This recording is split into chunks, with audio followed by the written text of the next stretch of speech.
Lake ar tafliad. Lake yn ei chael ei nôl. Bas tu fewn i win. John Davies yn gofyn amdani. Yn troi yn hyfryd. Stacey John Davies! Heibio'r nod. Wel, mae'n braf i gweld i'n dechrau gêm gyngrair am y tro cyntaf ers yna fi hysgwydd yn ebyn Wrexham yn gêm agoriadol y tymor. Ac oedd y trwod yn hyfryd yr ergyd fymru'n heibio. Brislan Hancocks. Y bas o'r holl ffordd drwodd i Stacey John Davies. Yr arbediad gan Hayden Jones. A'r bêl dal ar dir y chwarae. Mae'n eil ei gael. Nôl â hi i Niamh Jenkins. At y canol! A mae Stacey John Davies wedi cael ei gôl. 2 gyfle. Mae mater o eliadau i Stacey John Davies. A mae wedi rhwydo i gôl gyntaf. Ond yn sicr nid yr ola'r tymor yma. Wedi 63 o funudau. Seintiau dim Abertawe 1. Cyfforddiad hyfryd rownd y gornel. I lwybr Evie Williams a drwchwch arni mynd.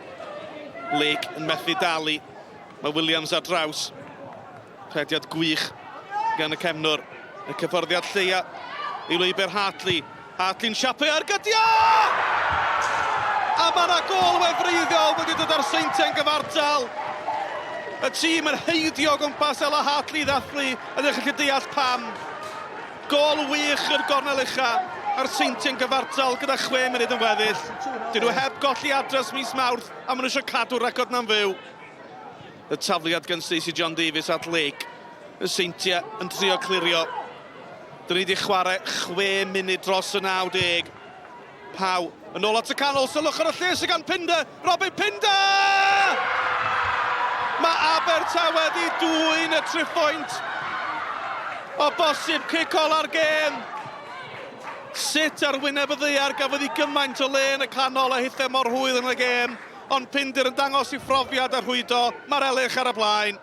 Yeah, it was a little bit nervy at the end. I think overall we probably played better and deserved the win, and I'm sure you've seen from the celebrations that the girls went wild, so yeah, the same thing in the changing rooms really. Just happy to contribute. Football is a crazy game at times, but what was pleasing today is we showed great character. We've shown it in the last couple of games definitely, but today to do it in the manner we did shows that this team, you know, even when the teams peg us back, we can go far, and that's a sign of any great team.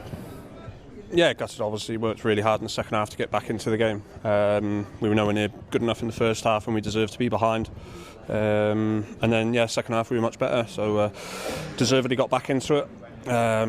Just a shame that, yeah, we couldn't quite hang on for 90 minutes. I think, you know, a draw probably would have been a fair result based on how well we sort of held our shape and frustrated Swansea. But, you know, I must say they're on a different level compared to what they were last season. So they, you know, kept going for 90 minutes and they fully deserved the 3 points.